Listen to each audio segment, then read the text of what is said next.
All right, well, welcome everyone. We're so glad to have you with us today, and we're doing something really fun and special today. We are going to be talking about the value in community, and particularly the value that we can find through small groups here at Icon. And so I invited a few people from our church family who have been involved, are either involved in a small group now or have been in the past, and have just to share their wisdom and their experiences, and just kind of talk about what small groups have meant to them and how that has helped them in their faith and in their friendships. And so I'm going to go ahead and let the three of you go ahead and introduce yourselves to everyone for those that may not know you, and then we'll get started. Awesome. Good morning, Icon. My name is Adam, and I live here in Kyle.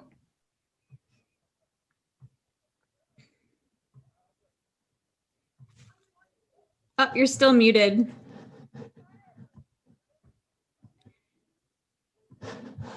You're still muted. It was so good too. What I was saying is that I'm Janine and I'm from Seattle, and that right there is sunshine. And so Thank you, Texas, for sending it our way. Oh, that's so exciting. I'm Melissa, and I am from Kyle also. I live and teach here, and I've been going to Icon for about 3 years. Awesome. Yeah. And Adam is also one of the elders at Icon. So, well, I'm so glad all of you are with us today. I just, all three of you came to mind when I was thinking about this topic. And so we're just going to have a conversation and just ask some questions and, share some of our stories. And hopefully that can be encouraging to some people that are watching today. So we will go ahead and get started with the first question. And this is just, I would love for each of you guys to share personally for you, how has being in community, and specifically in the context of being a part of a small group, how has that impacted your life in a positive way? So it can either be like a small group you're currently involved in or one that you have been involved in the past. Just share a little bit with us about just the good fruit that has shown up in your life from being a part of a small group.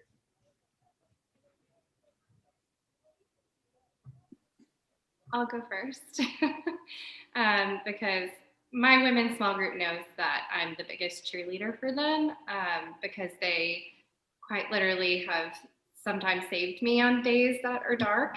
And I am incredibly thankful for the group of women that have come together, and how many women we have in our group that are truly supportive. And no matter what type of day I'm having, we have a group chat, and it brings me joy and it brings me love. And I honestly, when I started my small group and leading a small group, I did not realize how much they would know my heart and all of it. As a leader, I feel like sometimes we feel like we have to keep it together, or we have to kind of hide some pieces of ourselves. But they know my heart, and I love them so much. And they know that, I preach their praises over and over again because I'm a huge fan of them. So my small group has literally saved me on some days, for sure.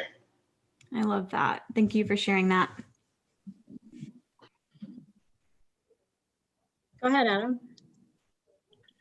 I was going to say, for me, something that I love about small groups is that since it's such a smaller amount of people, you feel more comfortable talking, and it doesn't take long to realize that you have more in common with this small circle of people than you do differences. And so those things that you're worried about telling, this large group of people, there's a lot of commonality within this small circle of people that you connect with. And for me, I've been able to build just deeper, meaningful relationships. So when there's great times we celebrate together, when there's times of trials and different things that you're going through that aren't as easy, you have someone to talk to that can relate to you. So I really enjoy small groups for that fact. Yeah, that's so true. And so I'm a newbie to Icon. I don't know, maybe 6 months by now, I'm not sure, but they were nice enough to let me start a small group called Safe Space. And what it is parents, I had this community that I kind of brought with me just from other groups I'd been in. My daughter came out last year as gay, 19. And we were very, my husband, associate pastor, and I was a worship leader in our church. So everything turned on its head, and I was looking for an inclusive church. So found Icon, and I'll talk about that later. But I was able to start this small group with parents who are just in the business of loving their kids, fully affirming. And then the gay community is joining the call. So on Sundays, it just started. Gosh, we're already in it 3 weeks. But they're able to tell, these people from the queer community are able to find a place of healing where they can tell their stories, talk to parents. And, I'm surprised, like, how gracious they are to come on to these small groups and share their hearts. It's called a safe space because they know they're not going to get criticized. They're just going to get loved. And it's been amazing. So far, so good.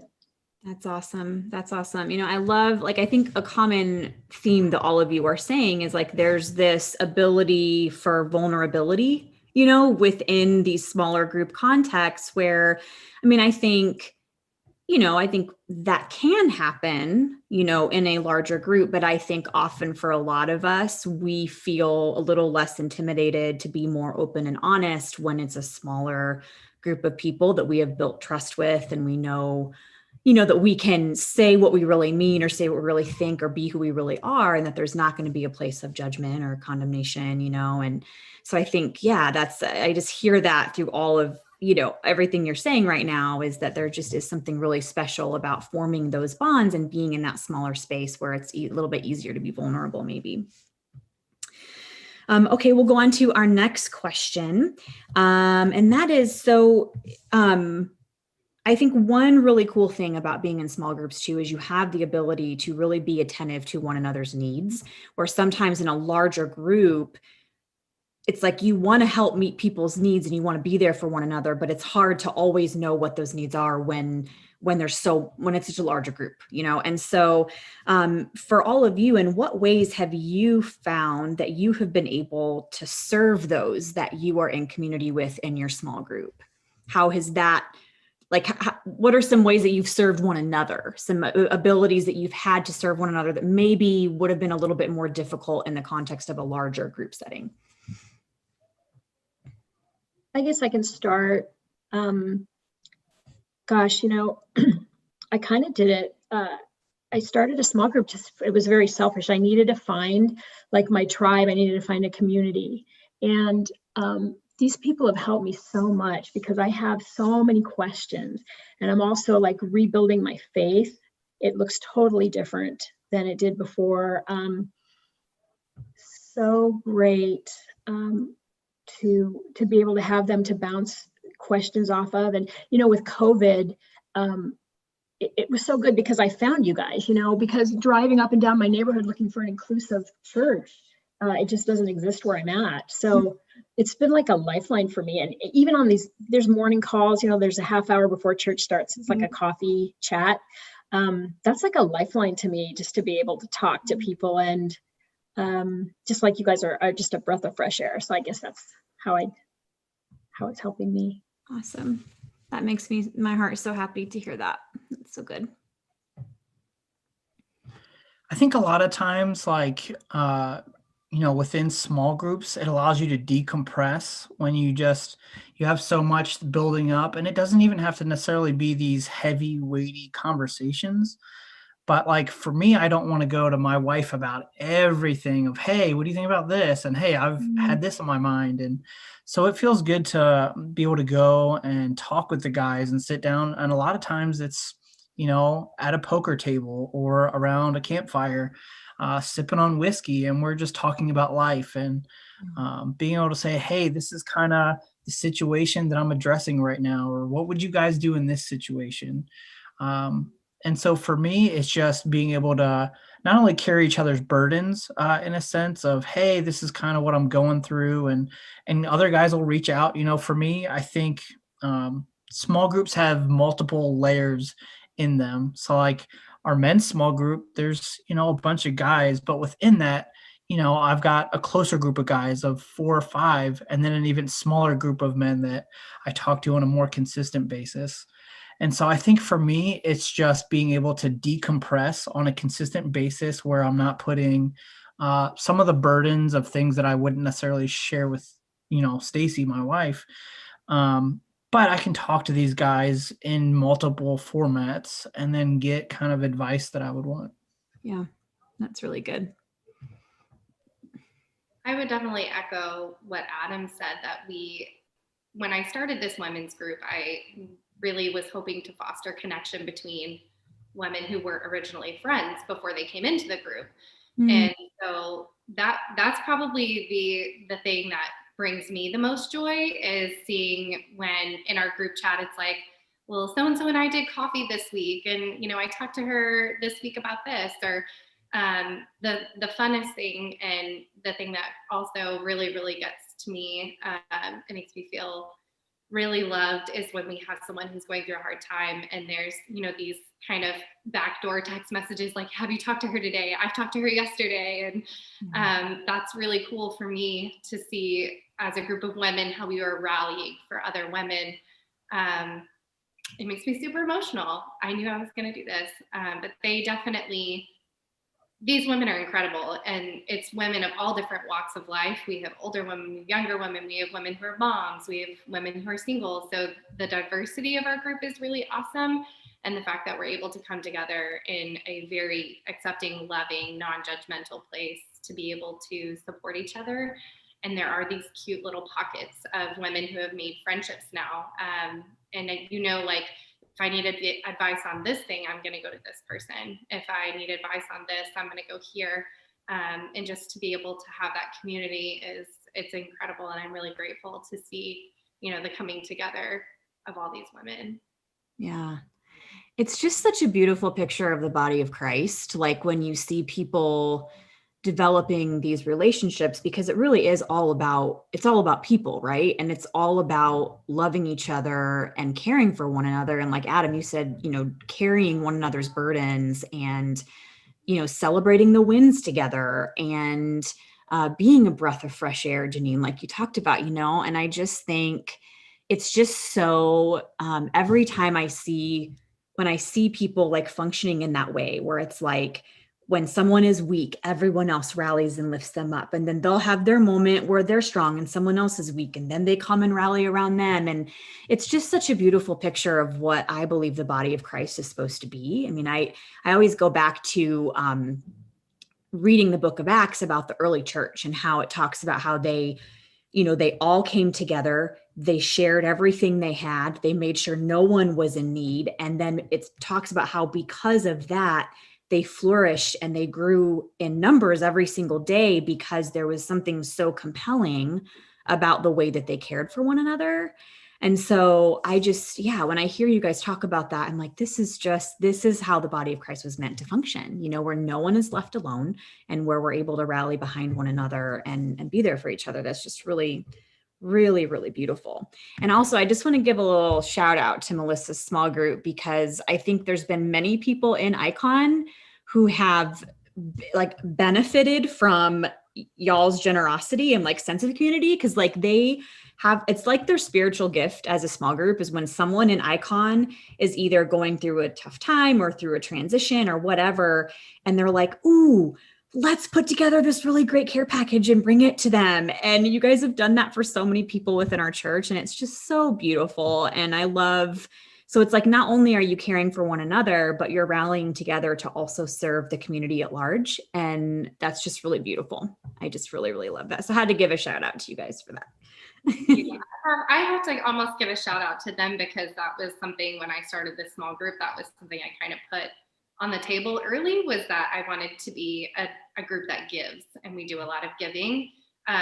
With COVID, we have not been able to do a lot of giving of our time, which is something that we've all been really excited to try. We love the giving days at Icon and the serve days that we did. And I have loved doing Night to Shine and giving of our time and our actual efforts.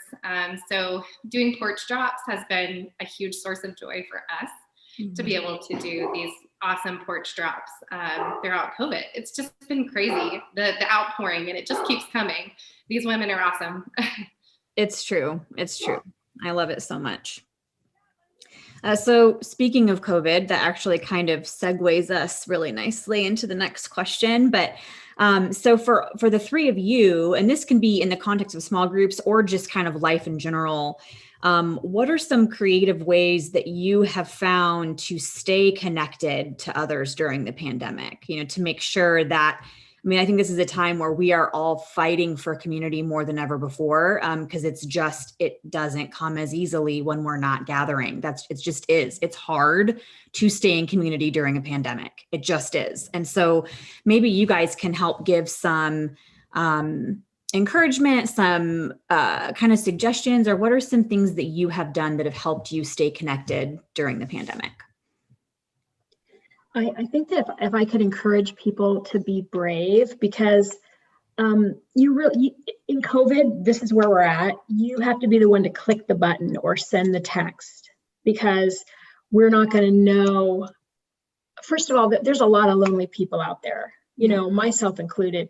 And I was going to push and find a community after spending weeks in bed with the covers over my head. I wanted to be brave enough to find people. And there was actually somebody on a coffee chat. Her name's Catherine. I don't even know her from your church. I sent her a note. I sent her a note on Facebook and said, gosh, looking at your post, you're me. So I want to meet you. And so we're going to set up a call, and Kelly, you've reached out to me. I don't think you need to wait for the small group, every Sunday to wrap around, to talk to people. And so I guess I just want to encourage people to just click that, throw your email in that church chat, hey, people, please get a hold of me this week if anybody wants to reach out, because that's how we're going to have to do it for now, and like, when COVID's done, I will still find a way to connect with you guys. Yes. Maybe we'll just open up a Seattle branch or whatever. Yes, like that's, we are having more and more people, like you said, Catherine, who you were talking about, she's from out of town too, so we have more people right now that are joining from out of town. So I think these creative ways that we're finding to stay connected will have to continue even once we're able to gather, because we are gaining church family from all over, so, which is awesome. So what about you, Adam or Melissa? What are some creative ways or some things that you've had to do to help yourself stay connected during this time? Yeah, so some not so creative ways. We've done some Zoom calls, which I know most people are sick of, but if you get just a handful of people, 4 or 5 people, we've had some really good Zoom calls for an hour or so. I do online gaming sometimes on my cell phone, and so I've been able to connect with a few guys. It might be called PUBG, and occasionally I feel like I'm being judged right now. But we've also come to realize that, hey, this thing isn't going away, and we do need community. And so taking all the CDC guidelines of social distancing, we have met in person outdoors, staying in a safe distance away. And so to me, I think it's just realizing that, hey, there are some new normalcies that we kind of have to figure out how to navigate. And for us, occasionally we'll meet in person and it'll be outdoors and we will socially distance. Yeah. I would say same thing as Adam. To piggyback off of that, we've done a lot of Zoom, but we've made it fun too. We did one night we did a trivia night through Zoom as a small group. That was really fun. We've done like a happy hour Zoom, so a little less, Bible study, like more hangouts, more fellowship with each other. We do a Sunday morning coffee. That's socially distant. It's gotten really cold, so we haven't really had very many people lately, but we usually meet outside in Kyle near the Summer Moon and Aviator Pizza. So we do coffee on Sundays. And it's a really small group that we socially distance also. But really, even our Secret Santa, we had to do porch drops this year. It's just one of those things where we're trying to get creative with Zoom. That's where we're kind of living right now, is that area of digital fellowship. So, yeah. Yeah. But I think, it's always worth it, to fight for community. And I think we're all going to have like the ebbs and flows I'm naturally introverted. So, and I feel like COVID has made me more introverted. Like, So Kelly, what are some ways as an introvert? Because it's easy for me, right? Because I'm an extrovert. What are some ways for an introvert to get connected? I think it's realizing that I have become self-aware enough to know that when I'm not connecting with people, I can feel it. I notice my, I feel more lonely. It's almost like I have these feelings in my body of like separation. It's when I can like downward spiral with like some of that negative self-talk and things like that, and I just can tell when I am lacking in that area. So I think for me, it's just going, as introverted as I am, and as much as I don't mind being home and I don't mind being by myself, I am aware that there is only so much of that is healthy. And that if it goes too far, I now know myself enough to go, okay, this is moving into an unhealthy, not so much introverted, but more, I am on purpose blocking everybody out because I'm trying to numb out because I'm feeling whatever, so it's just having to know myself well enough and then go, no, I need to make the phone call. I need to get on the Zoom. I need, and just knowing that those things are what's going to help breathe life into me, So I think our group tries to have a variety of things that meet a lot of different needs. Like we have a group text through GroupMe, and it's constant. Daily we're communicating through GroupMe. And so if that's your jam to text message, then we have that going for us. Then we have Zoom, and then we have the in-person coffee. And then we also have, hopefully we'll do some more outdoor activities and just some giving activities. So it's interesting, we have some women who are like, this group text thing, not for me. And they're like, not about it. And then there's, some that it's a constant in our day, and we love that. So I love the variety that we have of connection within our group. I think it helps a lot for us to have the different outlets to be able to connect. Yeah, for sure. I think it spills over into your workplace too, like when I get on these calls and we just hit it business as usual. Well, no, the capital was just, we had things to talk about first. And then you can tell when someone's not doing good. Like mental health is so important. We still got to get our work done and everything, but there's no reason why you can't say to somebody, this is Christ bringing Christ to the community. Is to say, can I ping you later? And then ask them how they're really doing, because people are becoming more and more vulnerable, and they'll start sharing. There's a lot of hurting people right now for a myriad of reasons, right? It's a chance for the church to really do what we said we were supposed to do, which is care for people, Yeah. And I think we have to push past, like you said, Janine, we have to be brave, and we have to kind of push past the awkwardness. We have to push past the Zoom fatigue, and like all those things, and to say, and that doesn't mean we have to force ourselves to do things that are not life-giving, or we're not trying to shame anybody into being like, well, if you're not in a small group, then no. It's just, we need to continue to provide more and more, a myriad of opportunities for people to be able to stay connected and be aware of the fact that, man, I wonder if anyone's reached out to this person in a while. And I think the beauty of small groups is it helps fewer people to fall between the cracks, especially right now. It is hard.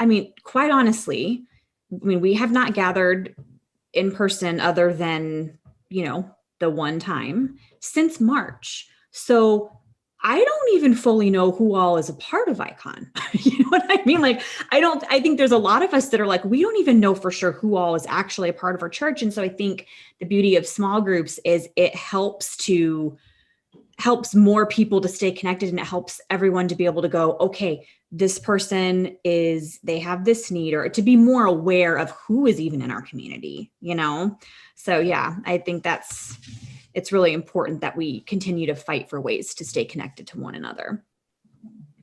I want to say something too about small groups. It's like, if you have, sometimes I've said this before to other people, like sometimes you find your passion, and other times it finds you.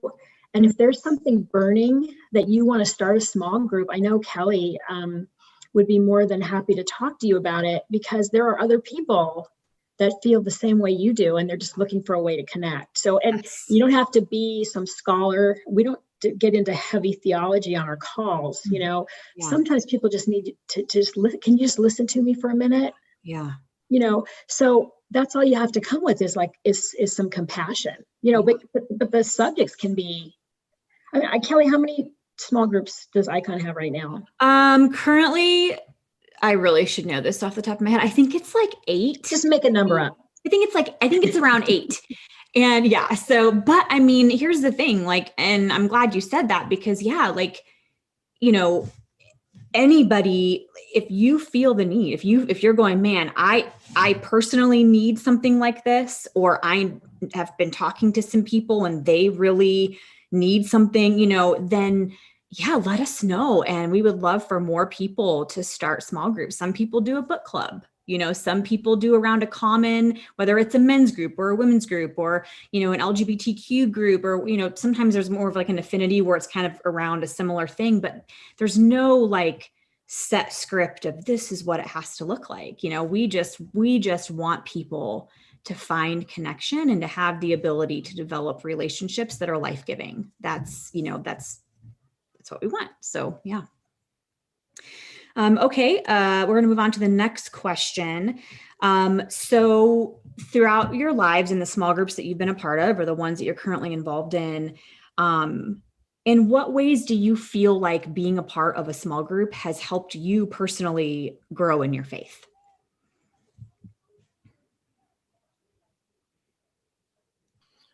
Yeah, so for me, you know, I've had, again, going back to having multiple circles and layers of a small group or closeness to different people.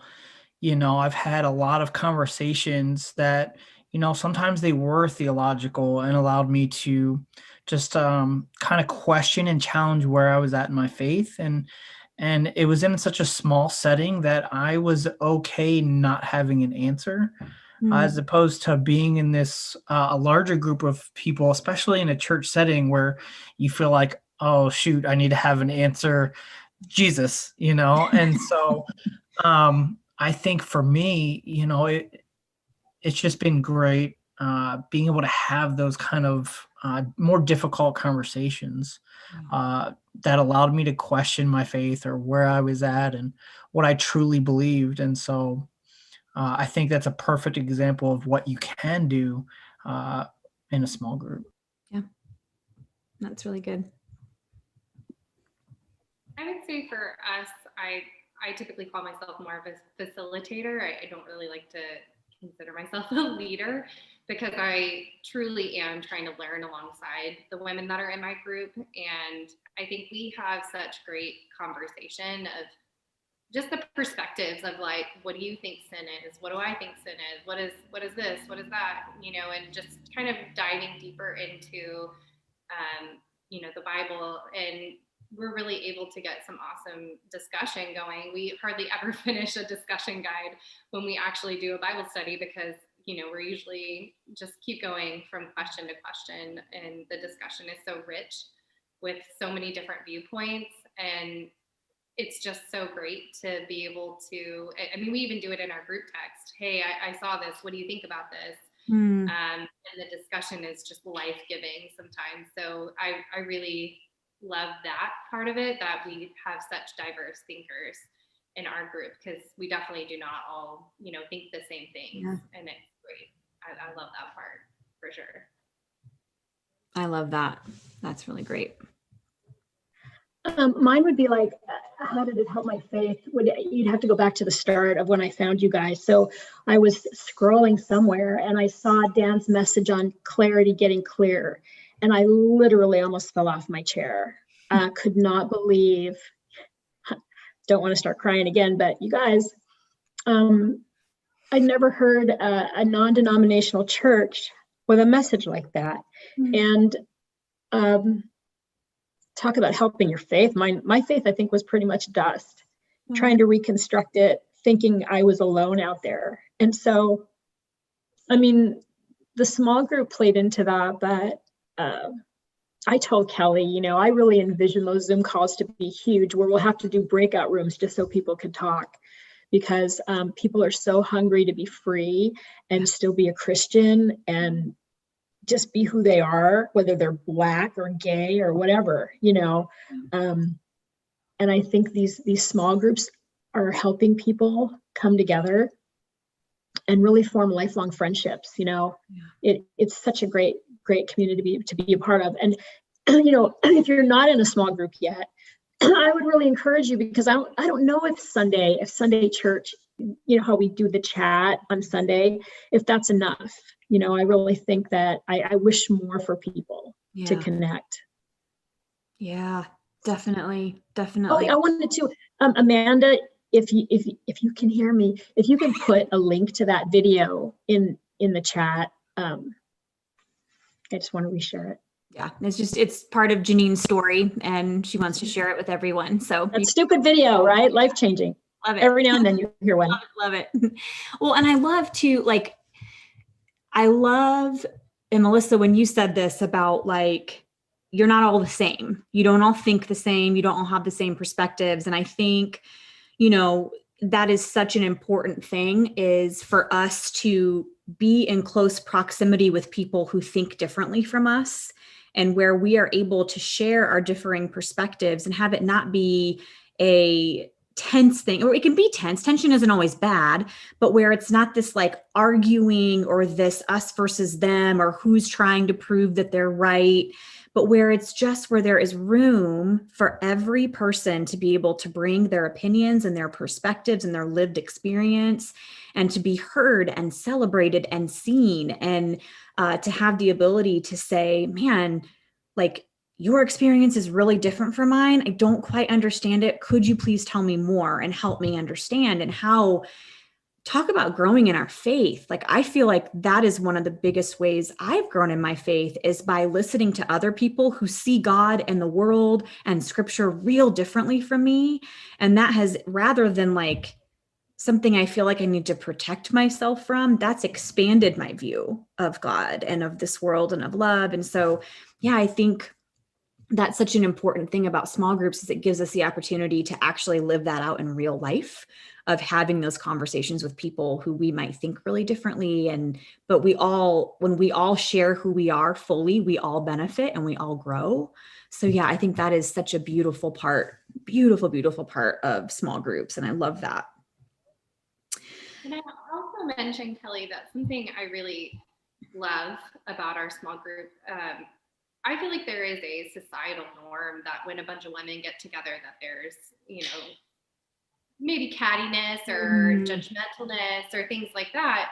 And I love that our church is breaking that boundary completely, because we do have a lot of women that think very differently from each other, but everyone is so vulnerable, and they just really appreciate and really dig deep to be vulnerable with each other.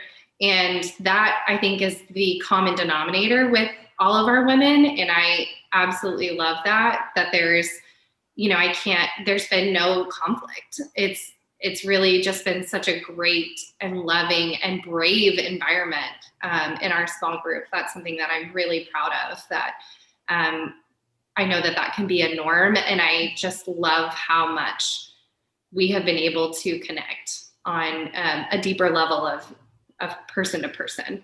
Hey, I have a question for you, Melissa, regarding your group. So if I'm a woman that wants to join that small group, what do you guys do to make a new person feel a part of it? Because it sounds like it's such a great little group, but how are you guys open to new people that pop in? That's a really great question. Yeah, that is a super great question.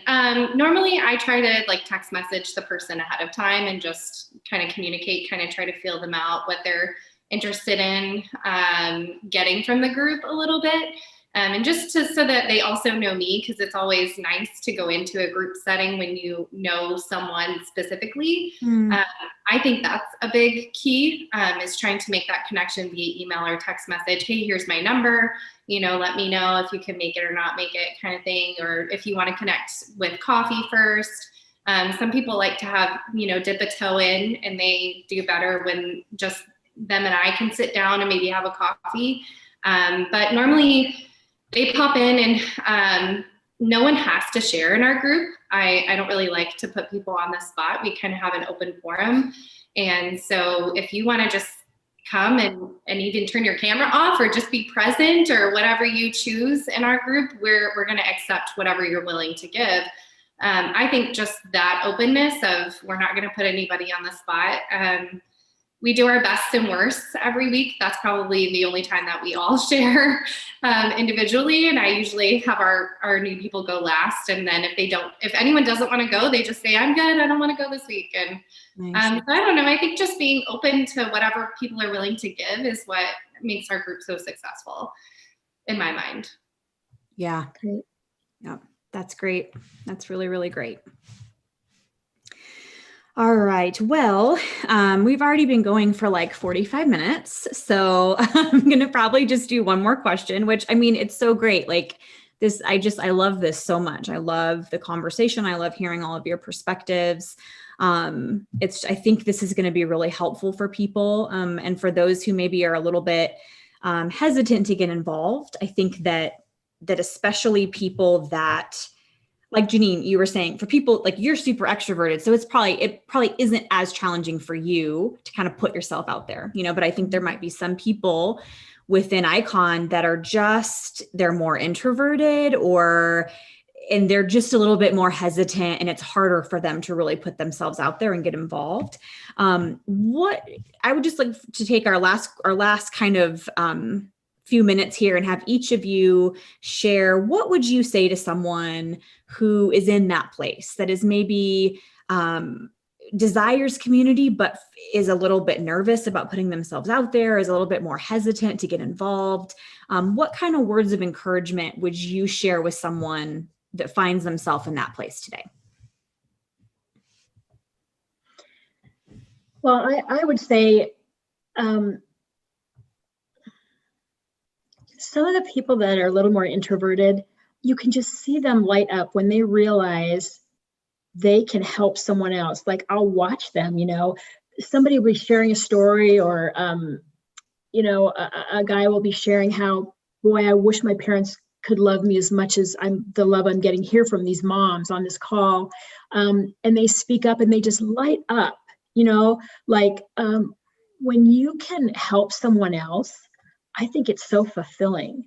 Yeah. So even if you offer a nugget, and when they do speak up, and we don't draw it out of them. Like if somebody wants to chime in, it's just amazing to see how some of the people that are more introverted get a chance to help other people. I think they don't come to our meetings to get help. I think they come to help other people. Like the queer community that's there, they're there to help the parents who are struggling on how to love our kids better. Yeah. It's just an amazing thing to see. And in that you get healed as well, so yeah. Yay, introverts, man, they're welcome. Yeah. I think for guys, it's tough because we're like, oh, I don't want to join this group. That's more of a thing that women do and get together. But I would definitely encourage the guys to go ahead and find some community, because I think we hold a lot in more so than women do, because naturally we just don't talk to each other as much and aren't as vulnerable. And I think what you're missing out on is just a normal conversation. It's not these very deep theological, religious conversations. It's more or less like, hey, did you see that football game last week? Or, hey, what's going on at work? It's nothing that is so intimidating that you wouldn't feel welcome at. So I would definitely encourage the men to just go ahead and get plugged in, and you really don't have much to lose with just a visit. Yeah, that's true.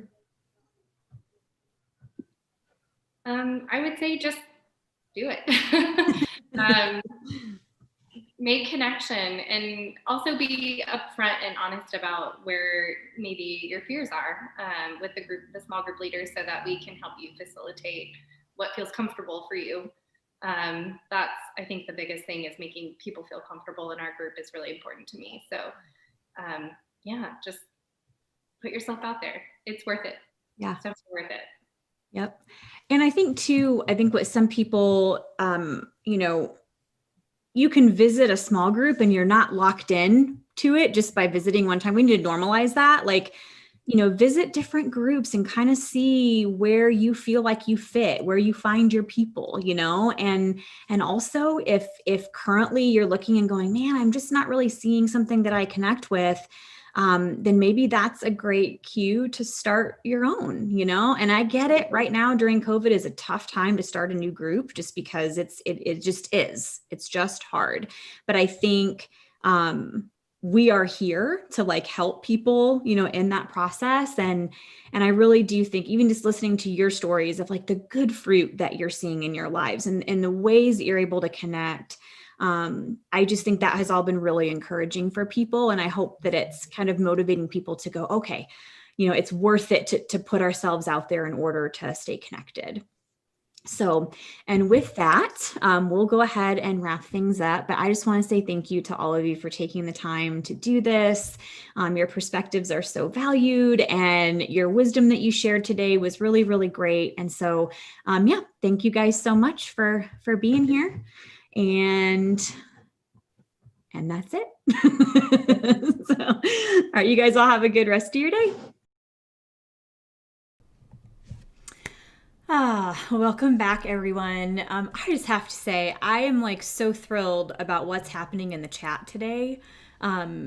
So many people connecting and putting themselves out there and sending emails for people to email them and to set up Zoom coffee chats. And it's just so amazing. And I know, everything we started off the service with today, I think that talking about community and small groups on a day like that is just so fitting, because whenever we're walking through collectively difficult times, like now more than ever, we need that connection and that community. And so I'm just so thrilled to see people connecting with one another and putting themselves out there and facilitating these things and like giving people spaces where they can belong. And that's what this is all about. It's about loving each other and having this communal living together, as we serve Jesus and love one another. And so, yeah, I am totally thrilled. Just a couple of quick announcements before we go. At 10:45, we have an e-kid service. So we pushed it back a little bit today because we were going a little bit longer today. And so at 10:45, if you have kiddos, we'd love to have you join us for the e-kid service. And then as far as connection goes, we actually have a couple of things coming up on the Icon calendar that we're going to do in order to provide some more ways for people to connect. The first thing is next Sunday, we are going to actually do a new people party. And this is something that we used to do quarterly when we were gathering in person, but we as a staff thought, man, let's do it virtually now. So if you're new to Icon, it doesn't matter if you just started coming now or if you've started coming like 6 months ago. We would love to have you join us. And so on next Sunday at 6 p.m., we are going to have a Zoom new people party. So we're just telling everyone, grab a drink of your choice and we will join together, and it will give us a chance.